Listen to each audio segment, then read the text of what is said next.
Good afternoon. Oh, you what? It's Maximize Monday. You're a soprano, right? I don't know. You have to be. You think so? Yeah, you have to be a soprano. Yeah, I think you are. Mm. Well, when the choir sings, they do the.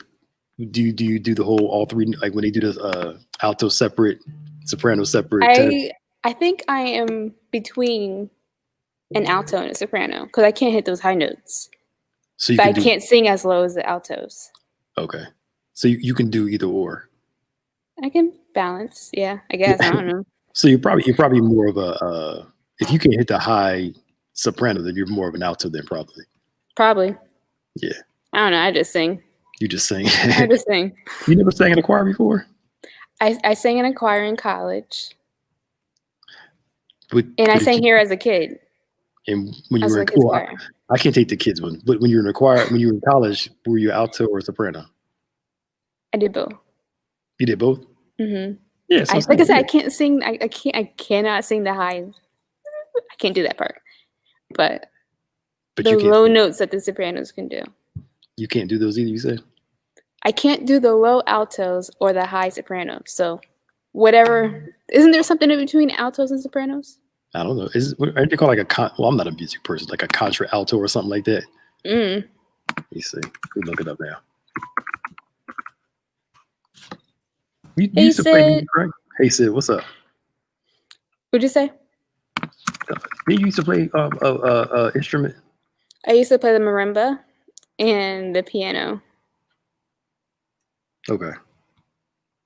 Oh no, a contra alto. Sister Joanne, Sherry, Antoinette. Hey guys. So, what is it? Okay, no, you're not. No, contra alto is the other one. Sorry, I need whatever the other one is. You're the other one because the contra alto can do tenor and alto. Gotcha. But you can't go that. You can't go that. No. Let's. We can ask Lonnie. We should do like a music segment. Yeah, that'd be fun. Are you gonna do it? What do you mean? What would I be doing other than what we're doing now? Hold on. Okay. Well, I mean, you can figure something out. Hey, Crystal. Hey, Sister Tiffany. How y'all? How's everybody going? Everybody's doing? Hey, Crystal. What's up? Wife, Antoinette. Hey, Sheree. Let's see. We got to talk to Lonnie. Maybe you can do some stuff with him, and he'll tell you where you are. Okay. Oh, goodness. So somebody just texted me and said the governor just reduced indoor gathering from 25 to 10. Really? Yeah, we knew it was coming. Say it's happening. You know what's getting me though, is that the very people who are complaining about the shutdown are part of the reason why we're in the shutdown. If we could just do what we need to do to get it over with. No, like, we got to shut down again. They're closing stuff. Well, y'all keep going out everywhere. That's why. Mm-hmm. Go sit down somewhere. Don't get it. They don't get it. Like I still see people. I was in Haddonfield this weekend. It was packed. People walking without their mask on. Hey, Ava. Yeah. Where's everyone tuning in from? Yeah, everybody tuned in. Yeah. I know Ava's out in New York. Yeah. Okay. Let us know in the comments where you're tuning in from, okay, guys? Yeah, let us know. So shutdown is coming, which means everybody's gonna go to the grocery store and buy a whole bunch of toilet paper. Again, oh, they're already out of stock. And cut the full again. I went a couple weeks ago and got a whole bunch of toilet paper and paper towels just in case, because I know, because I know how people are. I still remember I was in the I was in Acme when the pandemic first started back in March, and this kid was like, "Well, Dad, what happens if we run out of toilet paper? What are we gonna do?" And he said, "We gonna wash." It was like a foreign concept to him. His dad was like, "What are you talking about?" People have no clue. No clue. Yeah, back in the day, you have all this stuff. You just wash. That's all. You handle business and do what you had to do. Yeah.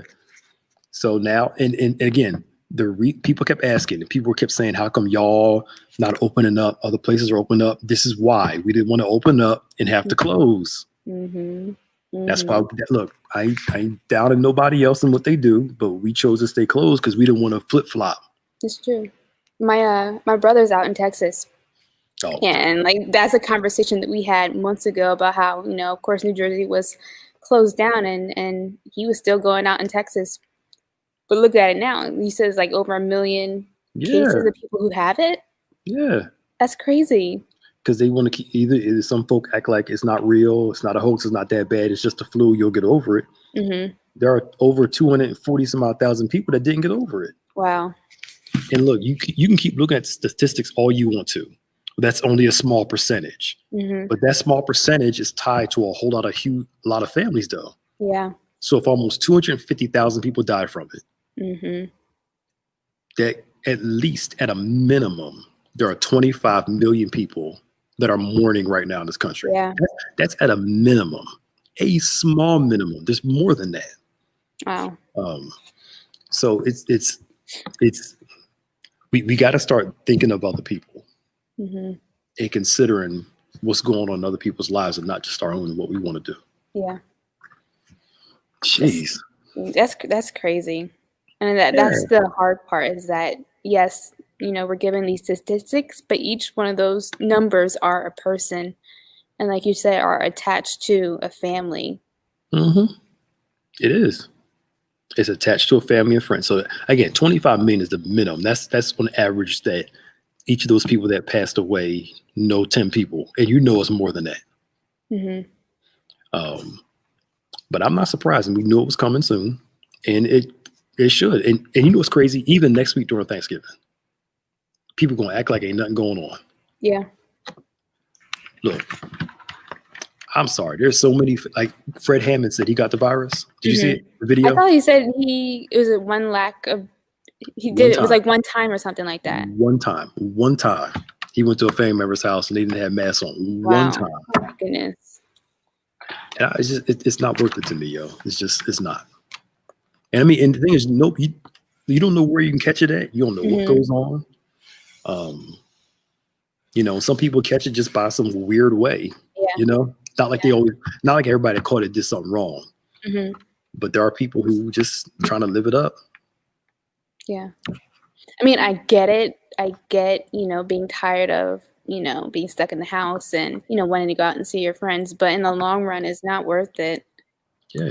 There's going to be another Thanksgiving, y'all. That's the thing. There's going to be another Thanksgiving. And you just want to make sure you're alive to see it. Mm-hmm. So, and there are people, I see people mad. I'm mad at Governor Murphy because he's shutting stuff down and he's messing up our freedom. Look. You are free to mess your life up, but when your decisions affect everybody else's decisions, right, then that's where the problem is. Mm-hmm. Now, if you want to go out and run in traffic, that's your business. But when you do that and it affects somebody else's life, then your freedoms at that moment aren't that important. Right. They politicized the virus instead of taking it just for what it was, which was a pandemic. And not making a left or right issue, we would have had control of this thing. Mm-hmm. But they try to politicize it just for some votes. Get me started on this, man. No, this whole thing is a mess. And it's been going on for too long now. It is. And I'm like, what are y'all so upset for? Again, if your choice only affects you, then do you. Mm-hmm. But you get it. And you affect 10 people, those 10 people infect 100 people, and it just keeps on going. It goes, yeah. And even if you're a Christian, I'm sorry for Rand, love God, love your neighbor. Love your neighbor, wear a mask, only go where you need to go, and keep it chill. Mm-hmm. Yeah. I mean, it's already, you can already catch it just for some weird reason, but don't voluntarily put yourself in a place to go get it. People they're not thinking about it. Mm-mm. They don't care. They don't care until it's somebody in their family. I was reading something where this a person was in the hospital. Mm-hmm. A doctor said this. the person's family was trying to storm the hospital to see their family member, saying that COVID was a hoax. But the doctor's like, yo, your loved one's dying from COVID. You can't go in there. And they're in there. It's a hoax. Wow. It's not real. They just got the flu. And the person's dying. And they're like, still, this ain't that, this ain't that bad. But the person you love is in there dying. Like, what's wrong with you? I can't follow. I mean, these nurses, I had a friend who's a nurse. They lost so far, I think it was 127 nurses due to COVID. So like these people, of course, they're arming up and they have better protective gear than what we can do with our mask, and they're still getting it and dying. Yeah. This is no joke. Yeah. And I think I remember back in like either May or June, that one doctor from New York committed suicide. It's not natural seeing all that death. No. And the stress of it was just overwhelming. It's insane. Yeah. And you're right, Blue Love. Some people that have it don't mention it to nobody. They don't tell their family. They just go around them like, whatever. And it's not cool. Wear your mask. Try your best to, if you're not feeling well, stay away from people. You never know. So Cynthia said in the comments, it's funny how they don't moan and groan about the seatbelt mandate or purchasing car insurance before you take a new car off the lot. Now, I wasn't around during those days, but apparently when that wasn't stated, people had a big issue with it. Why I gotta wear a seatbelt? It's something that's going to save your life. So Pastor Nick, like why are people like that? Why do people have such a hard time when it comes to change like that? I think Americans are selfish. And we bought into, not even just Americans, people are selfish in general, especially Americans. I still remember from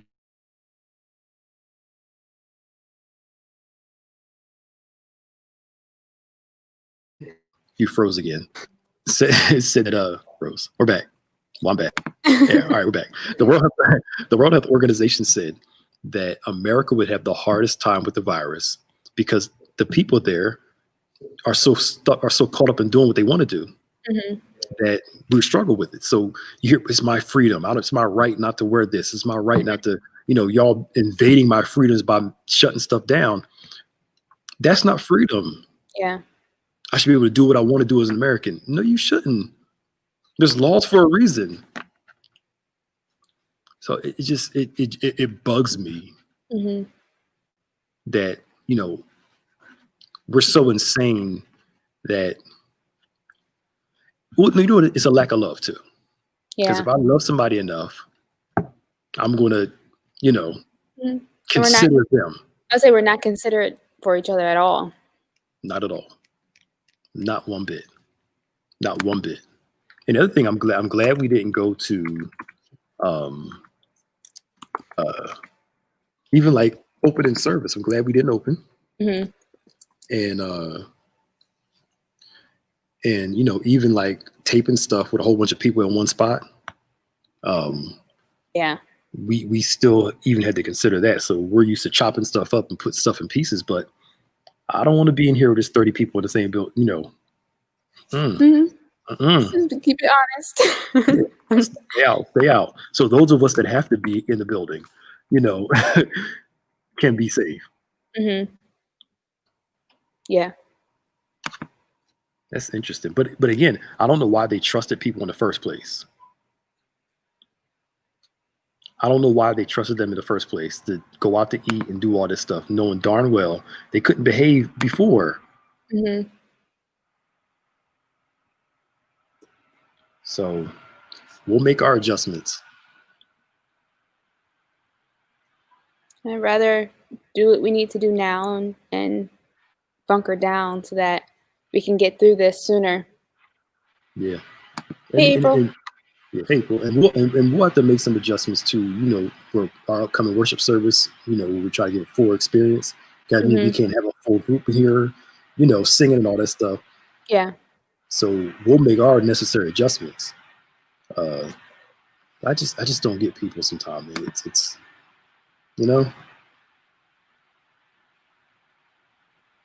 So we'll make our adjustments and do what we got to do. But It's life. Gotta go with the flow. Yeah, But I mean, but again, but Sid is right. It's money over humanity. It's always money over humanity. It's the dollar over it. But once they politicize this virus, that's when stuff started happening. Yeah, it turned into a left-right issue rather than a people issue. And I think too the fact like this is happening to people all over the world. Like, I know, and I get people are fatigued by it. They got pandemic fatigue, but I kind of like living too. Yeah, me too. Because what some of these people are forgetting is that you can get it and get over it, but there are a lot of people that get it, that got it, but they're not talking about the long-term effects that it has. Right. And I think that's part of the problem too, because people are getting it and it's no big deal for them. So they're thinking that it will be the same for the others who get it from that person. Yeah. It's impacting people differently. Some people have heart conditions that may last for the rest of their lives, some kidneys, some other stuff. Oh. So I don't know, man. Just I have a friend, her sister got COVID, and I think she lost her short-term memory. Yeah. And so like now this was back in the beginning of it. She's still now trying to recuperate and, practice getting that muscle together. Yep. Because she's still forgetting things. Yeah. One person I know, they had the same issue, having those lapses of memory and stuff. It's just affecting everybody differently. That's crazy.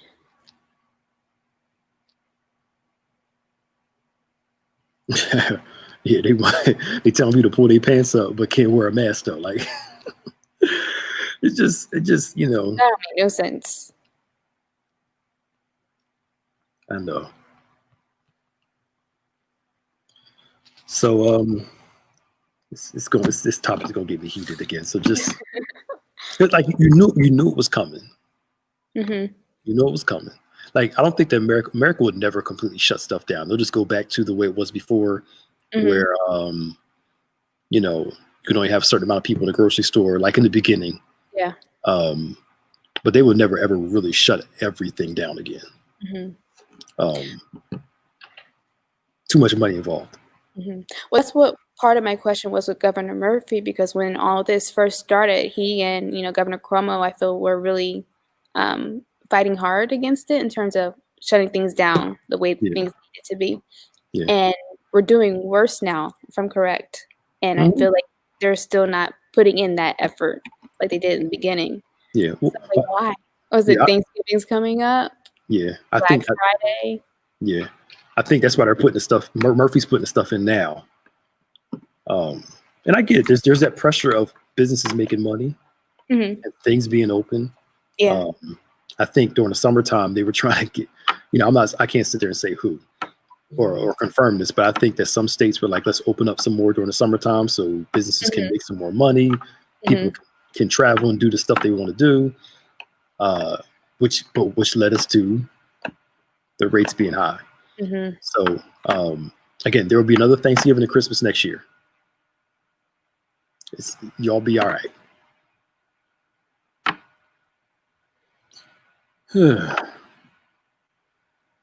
Yeah. So what are we talking about today? What's We're up? trying to just jump right into it.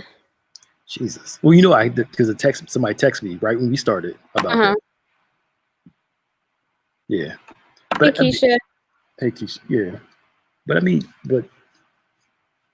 yeah. So we like New Jersey's been limited open, but now it's I don't blame them for tightening stuff down. Because like you ride past some of these restaurants, people don't wear no masks. They're out there just packed. They're doing their thing. I don't need to go out to eat that much. I'm skeptical about even ordering out, having it delivered. Look, I can understand that too. I'll be washing my hands like a million times after I touch something. It's just. I'm like, Here's my thing. Maybe not good. This is just me. I wasn't a big person that I didn't go out that much before the pandemic, so this is kind of not bothering me as much. Yeah. So I was like, if I need to go out somewhere, I order some food, or I sat out my backyard and ate outside. So I have I have dining experience. Yeah, I'm in the same boat. But for my friends who like travel all over the place and are out, like they're having a hard time. Yeah. A hard time. Yeah. And Blue Love, I get it. I'm not against people going to work. But what we're talking about is not people that have to go to work. We're talking about people who are just willfully just going out doing stuff and not caring of the consequences. People have to pay their bills. So, and this is where I have an issue with our government, right? If you know that businesses are going to be clamping down because of a pandemic, it's not because people are lazy. We have, like other countries, they're paying their people to stay home. They're making sure their bills are taken care of because they understand what's going on. And America say we don't have the money to do that, but we have. If we can spend $20 million on a missile and buy multiple ones, priorities. That's where that whole they're fighting over this election more than they're fighting over a stimulus package to help people. So if they can raise all this money for legal defense funds and doing these things, they can have some money to help people out during this time. I mean, it baffles me the priorities of people and what the government will do for its people. Yeah. So I get it. People have to work and they got to pay their bills. So I'm all for going to work. But we got to have some contingencies in place to help people if their job does close down or something happens. Yeah. Very true. Yeah. So I don't know, man. I don't know. God is good. Yeah, that's what it comes down to. Right. So just look, be safe on Thanksgiving, y'all. Yeah, it's in the mental toll on people is heavy. It is heavy. But I think if we would have clamped down on this virus back in February, January, like we should have done. I'd known about it in January. Yeah, because the government knew about it back in December or November. Joe Biden tweeted something about this thing getting bad, like in November or December, I think, before it ever really even became that. A whole year ago, they knew what was about to happen. Yeah. Wow. And just about virtually, they could have. I mean, hindsight's always 20/20. Of course. How funny is that? Hindsight is 20/20. Yeah, all the time. Yeah, all the time. Like they could have literally shut down. I see what you did there. They could have, right? So, they could have shut down the people coming in and out of the country, and anybody that came in from the country had to quarantine first, and all those things. And we would have been on the other. We would have managed it better, rather than wait for it to get bad. Then, all right, y'all, let's shut down. Yeah, and I think that's part of it because it just kind of hit us all at one time. So if we were prepared for it and, could maybe ease into things, maybe individually we could have handled it better too. Yeah, absolutely. Absolutely. Absolutely. So but again, money and politics before people. That's what happened. As always, money, politics over people is what we're seeing. And it's just unfortunate. I don't know, man. All I say is, and again, some people criticize us for not opening. But I'm glad Bishop stuck to his guns, and we didn't open. It was better to be safe than sorry. Yeah, somebody texted me last week about their family members. Pastor church opened church up. The pastor, the wife, and a few other people in the church got sick. I don't know. And sometimes I wonder about God. Some people, and it's not God's fault, but sometimes I wonder about life. Let me say it like that. You got one person that slipped up one time, caught it the first time. People that are just directly just defiant and Yeah. and it's like they're fine. That part about life concerns me. Like, how is that possible? Right. It's so I don't know. And the pro-life crowd are like, oh, we're gonna be all right. It's just a flu. We're going, they're fighting to be in church, and y'all mess with our liberties and stuff like that. And it's like, if you're pro-life, care about all life. I don't understand people sometimes, Pastor Nick. I don't get it. Some people are pro-birth, they're not pro-life. They'll protect the baby in the womb, but won't care when you get out. It trips me up. Trips me up, man. And then too, like, what makes people so gullible to believe things like that something's a hoax, as opposed to looking at what the facts are? How can I say this? Well, when you look at the people that believe that, you have to look at the other stuff they believe. Okay. That is the nicest way I could say the stuff they believe, and also where they're getting their information from too.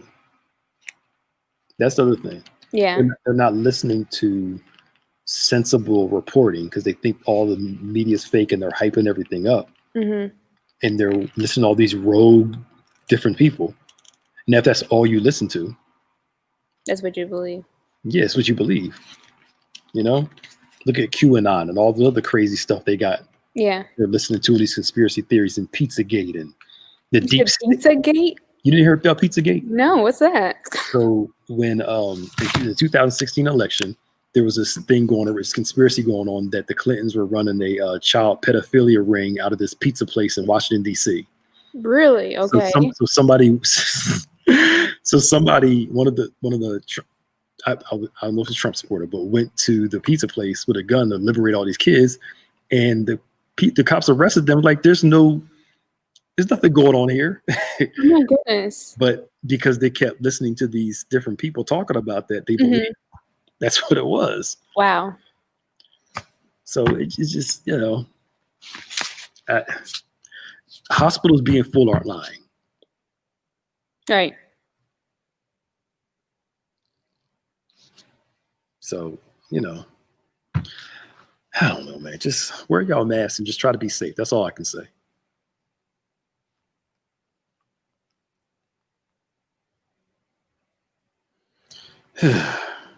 Okay. So we still trying to figure out what we talked about last week. Yeah, I can't remember. Hopefully, though, the people watching, since they're tuning in week to week, can give us a reminder on what we talked about. It was something, then it led into prayer. We got on that whole prayer topic about. I'm still thinking about that point where you talked about it in Ephesians 3:20. So you be dropping stuff I don't know sometimes about how we have a desire, right? And God has a desire higher than our desire. Yes. And learning to trust His higher desire for us. Right. Because He does exceedingly abundantly all we can ask or think. So I think that's why God gives us His word, His desires, so we can start praying at a higher level. That's what, I actually wrote it down. We're gonna do that in Bible study. Where we can start praying higher than our thinking, because prayer is formational in its nature. Prayer is supposed to shape us, right?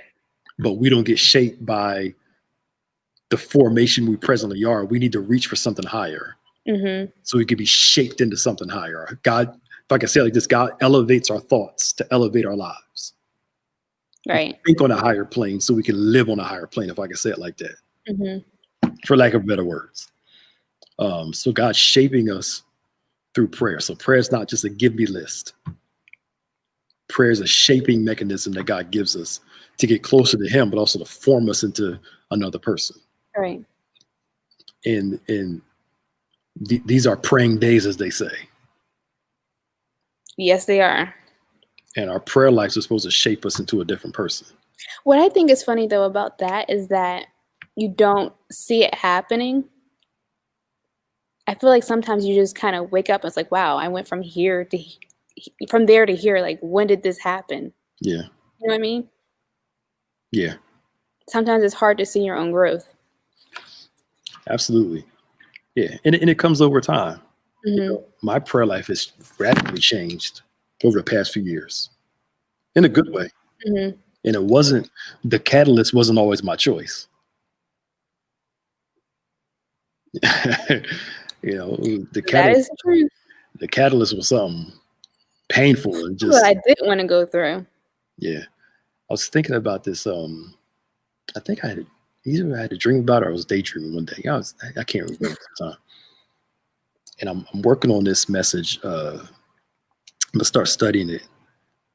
How to handle God's no. Mm-hmm. We love his yes, but there are people that have lost faith in God, Yeah. left the church because they don't know how to manage his no. Wow. And I don't remember, it was a dream I had or I was working. I don't remember.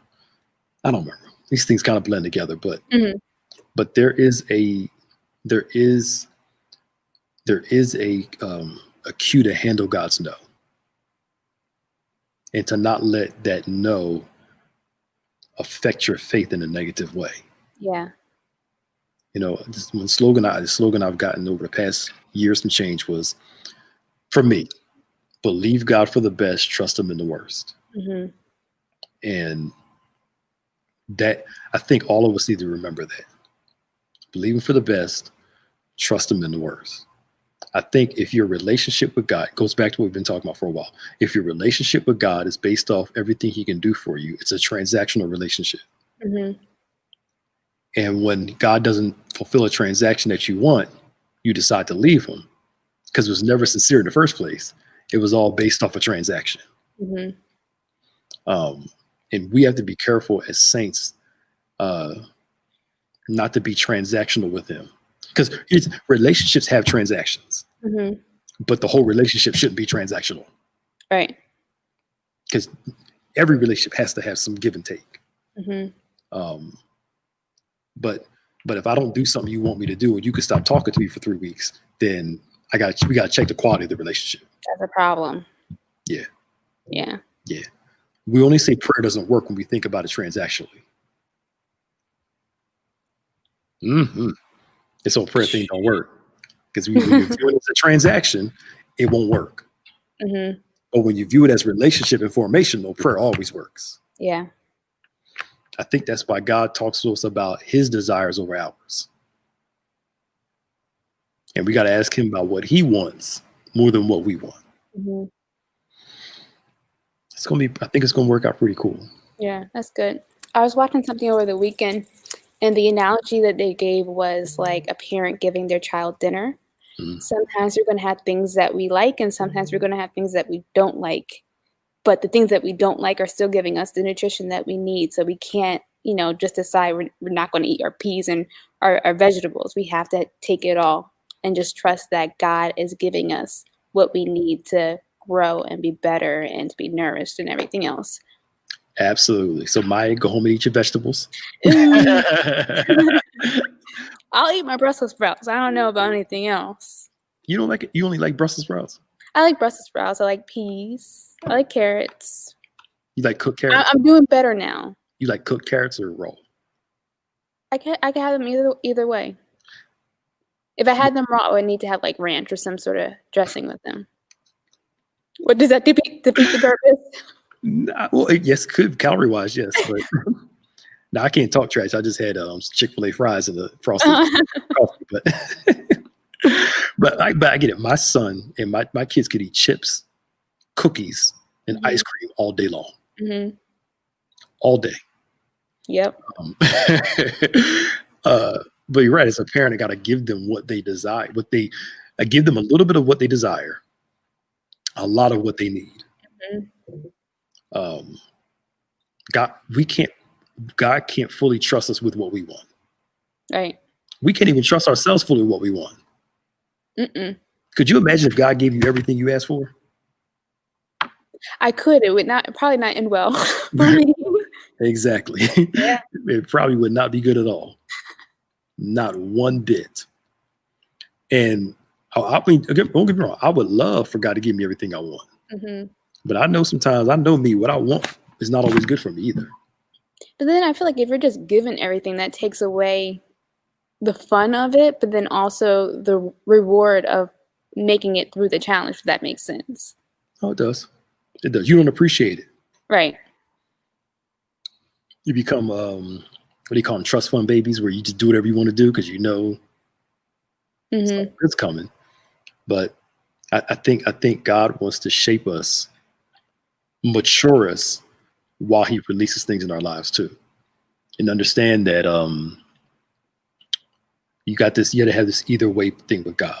If he doesn't do it, he's God. If he does do it, he's still God. I believe that he fully will do it, but if he chooses not to, he's still my God anyway. So I read this post from this guy I follow on Twitter. I love his Twitter feed. He posts some of the best stuff. It's like I like following people where when I read their stuff, I'm like, how come I can't do the same thing? I'm like, they're so articulate, their insight into stuff. I'm like, geez. Yeah. But it was something so simple. He said, the American church has gotten so accustomed into a triumphal type view of the Bible, where everything is overcoming. I win, I triumph, I do all this stuff. And he said, that stuff is cool. So the problem is we don't teach people how to suffer.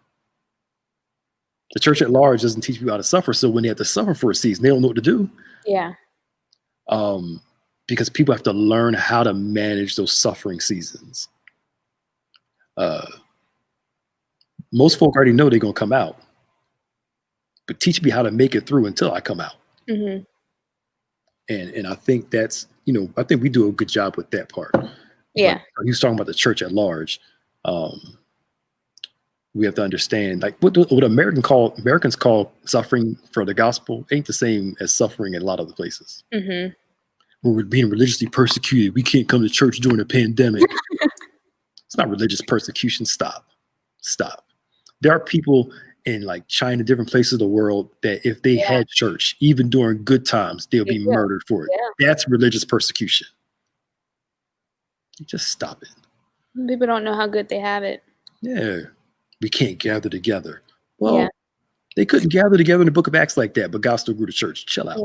No, but that's a good point. Like, there's a bunch of unbalanced people walking around because they're not given that balance when it comes to, like you said, to church and being able to, of course, look at the good times, but to learn how to make it through the bad. Yeah, I mean, it's interesting. It is, and learning how to manage all that stuff, because especially nowadays, like when people, we can't control how long this virus is going to be here. So all we can do is learn how to manage it while it's here. Yeah. And we can't control people's actions. So I think that's why we've been talking so much about endurance, patience, faith, obedience, this whole discipleship thing we're doing. Because it's being tested now. Our Bible studies, they haven't been jazzy, but they've been content oriented. Because jazzy will only take you but so far. Yeah. It's like getting a high. You got to get pumped up and you lose it by Wednesday, and then wait for Sunday to get jacked back up again. And these are sobering times. Yes. And realistically, we need to learn how to manage these times. Have to. Because people want the real deal. Yeah. Like, just tell me the truth. Can't wait to just do this message. I'm gonna call it one time. Sometimes life stinks. And you never wait for it. You keep on talking about it. And I'm just waiting for the release to do it. Yeah. Waiting for release to do it. Got the concept down. I wanted to call it Sometimes Life Sucks, but I don't know if the Saints would be too upset with that title. It's the truth, though. It just sucks. Yeah, it comes down to. Yeah, like, it sucks, man. And I ain't gonna tell you how I do it, because your preachers are still in the heartbeat. Say the Lord told me it's called Life Stinks sometimes, but there's a certain flow to it. But it just, I don't know, man. It's interesting to say the least. That you do have those feelings. There were some days you're like, yo, this really stinks. But I think there's power in acknowledging that too. There is. I think that's where the Bible talks about the buts. However, Mm-hmm. it's like the psalm. The psalm. You read the psalm. They go through all this stuff. Life hard. I'm stressing. I'm Yeah. anxiety. I'm anxious. I'm depressed. I'm sad. I'm mad. All this stuff. But God is still good. And Mm-hmm. I remember I put my trust. That's really what it is. Yeah. And for years, the church has. I won't say the church at large, but segments of the church have demonized emotions. Well, you being too emotional. Get in faith. Mm-hmm. Faith does not deny your emotions. Yeah. Faith acknowledges your emotions and teaches you how to overcome them. Right. But there is no, you got to feel and you got to start rebuking the devil. No, you feel what you feel. Mm-hmm. If the Bible says if Jesus, the Son of God, Son of Man, felt anxious and he had no sin, what do you think? Right. That's what I was just thinking. If he experienced all these things, anger, like, Come on. it's okay for us to feel that too. He ain't mad. I mean, the God of all creation let himself feel all that stuff. Mm-hmm. Because people think when people read Jesus in the Bible, they focus so much on the Son of God part, they forget he is a Son of Man, which means he had human feelings. Right. He had human emotions. So it wasn't like, he just allowed himself, oh, let me just allow myself real quick. No, he had feelings. If he stubbed his toe, he was hurt. Mm-hmm. That's funny. It's not like he stubbed his toe and said, you know what? Let me feel what this feels like. No, it hurt. Like, come on, but it wasn't just like, let me stop being God right now so I can feel what it's like to be a human. No, he was a human. Right. Right. And he went through human experiences. Mm-hmm. So if he fell and hurt his knee, he fell and hurt his knee. He probably cried a few times as a kid.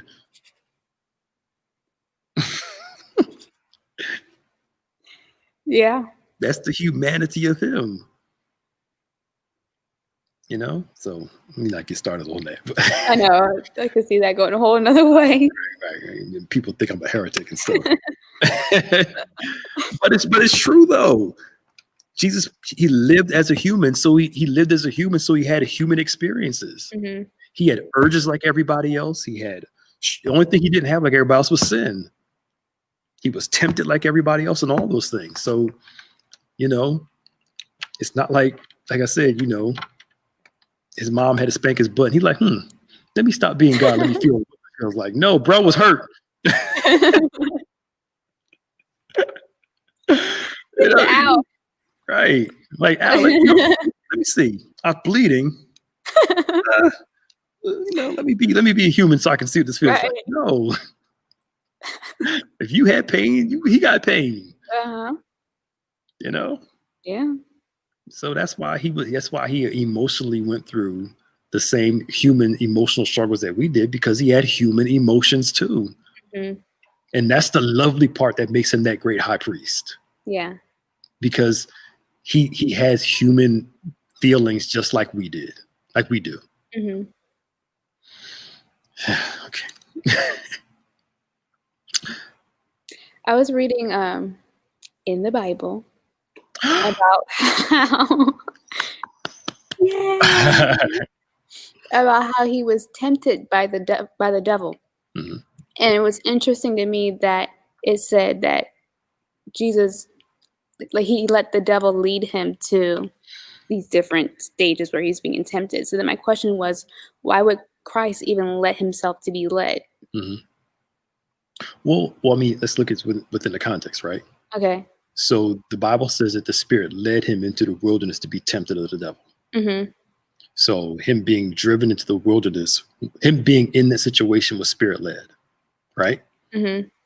So Jesus himself, after 40 days of fasting, the Bible says that the devil came to tempt him. So the first temptation was the stones. The devil came to him. Mm-hmm. Right? Mm-hmm. And then after that, he took him up to a mountain, and Jesus goes along with it. Yeah. Because he had to go through the 3 phases of being tested like we do. The lust of the flesh, mm-hmm. the lust of the eyes, the pride of life. Right. Right. So he had to allow himself to experience that moment. He could have rebuked the devil earlier, but he had to go through that experience. So it's not like being led by God. Don't think of it like that. Mm-hmm.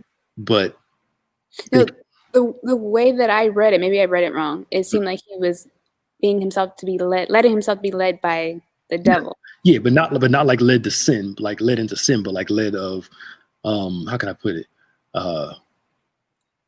It's not like us going to somebody's house that we shouldn't go over, telling ourselves we ain't gonna do something, but we know we're not gonna do it. Right? It's not led like that. Okay.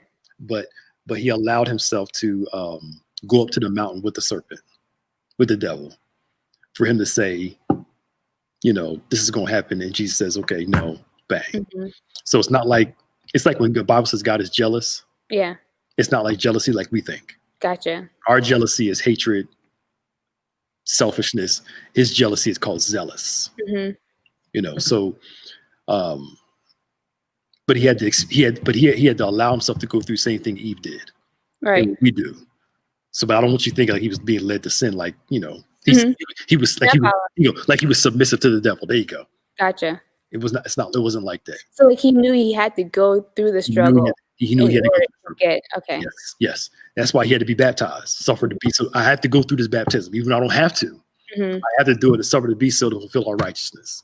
Gotcha. It's like him going to the cross. He could have called down a legion of angels, but according to the will of God, he had to go through. Gotcha. That. So that was, in my mind, that was the difference. So it wasn't like being led like submissive, like the devil was in control. Gotcha. He was in control the whole time. Okay. So, that makes sense. Because I was reading it, I was like, Yeah. But don't you think of it like like Jesus was obeying the devil? It wasn't like that. No, I mean I didn't quite read it like that, but I know. I know. But from the top of my head, that's what I can come up with right now. But that's good, and I think that kind of goes into what we started with in the beginning of this Recognize Monday. Like sometimes we know we have to go through the struggle because we know it's going to get us to where our purpose is. Yep. Yeah. Yep. Yeah. You have. Yeah. You.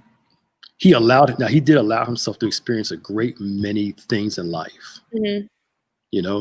So he can understand those things. Like with Lazarus, when he cried with Lazarus, in my mind, he allowed himself to cry so he could feel what grief was like.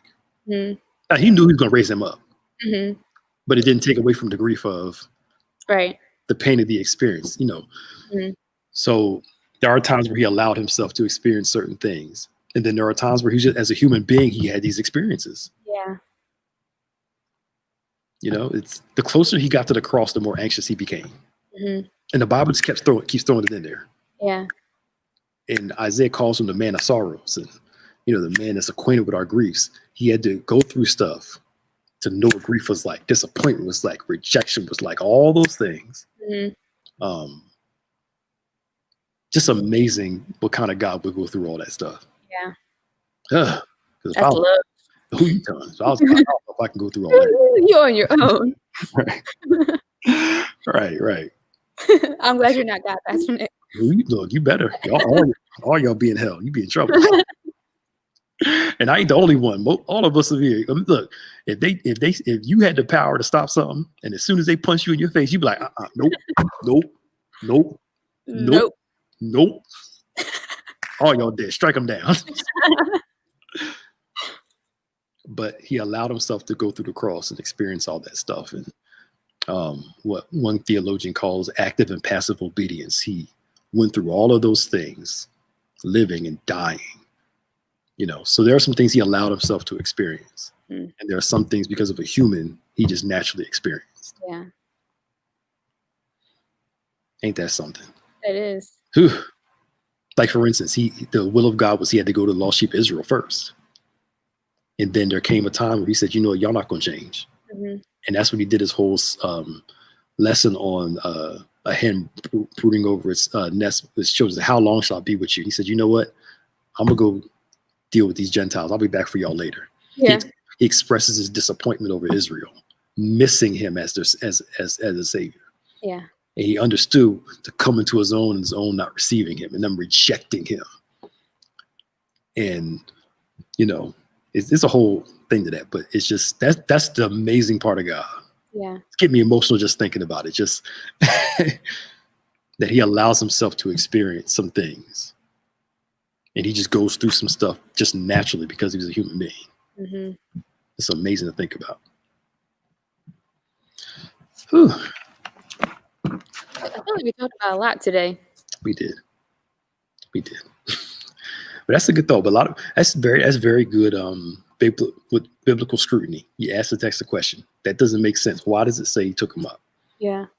You know, some versions say took him up, not led up. So you got to look up the word took and look up led up and see what was going on. That's why studying your Bible is so important, to not just read it at face value. Let me do some research on these words and this topic of how it looks. Yeah. And that's a good point. I was reading a different version too. Yeah. Well, I usually read out in our NRSV, but because our NRSV says he took him up. Mm-hmm. And then we look up that word took and see what it means. Is there more significance behind that? Yeah. Let's look it up and see. Cool. Yeah. But obviously God had something for him in that temptation, and he knew that he had to go through that process because he knew the Spirit drove him into the wilderness. Mm-hmm. He didn't go in on his own. It wasn't voluntary. All right. The Spirit led him into it to be tempted of the devil. So he knew ahead of time why he was there. Mm-hmm. And here's the thing, though. This is what we forget. He is the Son of God, right? But he's also a man. Right. So he knew that's why he was allowed himself to be taken up, because he knew he had to go through that process. It was just a part of the journey. Mm-hmm. That's why he allowed himself to be taken up. But because he was a man, you stop eating for 40 days and don't drink anything for 40 days. What's going to happen to your body and your psyche? It would not end well. The Bible says after 40 days, that's when the devil tempted him. We think of Jesus being tempted as this big Herculean guy still strong during the fast. But if you stop eating, your body's going to start being emaciated. Yep. You're going to lose a bunch of weight. You're going to be physically fatigued. Your body's going to start rebelling against itself. All those things are happening. So now he's got the struggle, the physicality of what's going on. Mm-hmm. And then the psychological effects of what's going on with his physicality. Right. You know, most of us can struggle to fast for 3 or 4 days. You know, wow. we want a 6 to 6. We don't want 3 straight days, 4 straight days, and 40 days. Yeah, that's a long time. And the weight that comes along with that physically and psychologically, and then the devil comes to tempt him at the moment where he's like probably the hungriest, the tiredest, the most frail. Mm-hmm. You know, we got like he's gone, just walking around, his body's all cool. Brother man was probably tired, lightheaded, all that stuff. Mm-hmm. Wow. Because he was a human being, so he had human experiences. That's a good point. Like, we see Jesus in this light of being, like you said, strong and mighty. But, like, I feel like we take that for granted. And, like, how much he had to really, the willpower he needed to have in that moment. The Spirit-led endurance to be able to make it through that time. Because, again, we read it from the viewpoint of just him being a son of God, not also being the son of man, too. And when you read his life from the viewpoint of he's son of God and son of man, you start to see the reality of who Jesus was while he's walking the earth. He got tired. Mm-hmm. He got hungry. He had urges. Mm-hmm. He had a human body. Mm-hmm. I mean, he was so tired one day, the storm was going on. Brother man was out. Yeah. He was sleeping through the whole thing. Oh, I never thought about it in that way. From a physical standpoint, you can look at it like that. Mm-hmm. That, you know, the humanity of Christ is a real thing. And if we only see him just as a son of God, we fall into a Gnostic teaching where Jesus wasn't flesh, mm-hmm. where he was just this divine figure but he had a human body too. So the same thing he probably got sick a couple times and probably probably sneezed and coughed and stuff, but because he had a human body. Yeah. You know, I mean, it was sinless, but you know, I don't know, I'm being facetious, but when he was being nailed to the cross, that was obviously some pain. Right. You know, you get poked by something. Don't act like you sit there, act like it don't bother you. That You thing, get a hangnail and you're crying. right? That thing hurt. Yeah. Being whipped, it physically hurt. He wasn't sitting there just like, oh, keep eating me. I'm gonna try one more time. See if that hurt next time. You thought you got me that time. Ain't bothered me not one bit. He had a human body. Right. And he endured the pain of all that. All right, this is the 155. Whew, that thing got me. I love talking about Christ like that, man. Yeah. But how else could he be our high priest that's touched with the feeling of our infirmities unless he went through the stuff we went through? Man, that gets me so emotional and just so joyous, man. Make you love him more and more, boy. All right, y'all. It's 156. Is it already?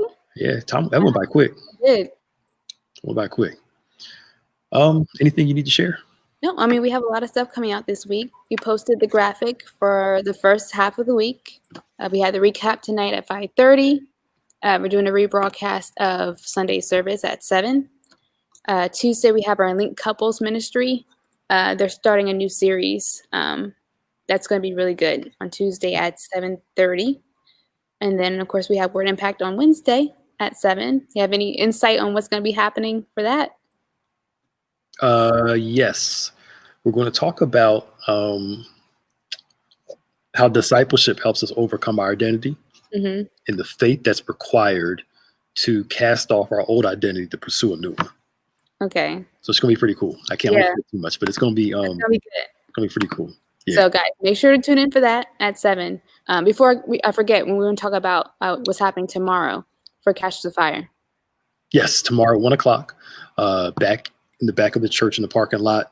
We're going to give away turkeys. Just drive your car up. Go and put the turkeys in your car. Keep driving around for a family in need. Starting at 1 o'clock, we have 200 turkeys to give away. It is first come, first serve, of course. So get here if you can. Let people know. Also, on Saturday at 10 o'clock, we'll have another giveaway at Lindenwold High School at 10 o'clock, as well as the Croc Center at 10 o'clock on Saturday. Now, for the Croc Center, you have to register before you come to pick up a turkey. Lindenwold, you can just come. Croc Center, you have to register beforehand. To register, call the Croc Center at 856-379-4867. 856-379-4867. And you can register with the Croc Center to pick up a turkey if you want to pick up in Camden. Okay? That's good. Oh, we had a small business panel on Thursday, right? Yep, Thursday at 7. But then also on Friday at 7, we're doing a new series called The Outlook. It's just going to feature a host of different people from around the plaza, sharing their perspective on things. Cool. So tune in for that too. All right, that sounds good. And if all hearts and minds are clear, may the Lord bless you. May the Lord watch between me and you one another. In the name of the Father, Son, and the Holy Ghost. See y'all later. Bye. Bye.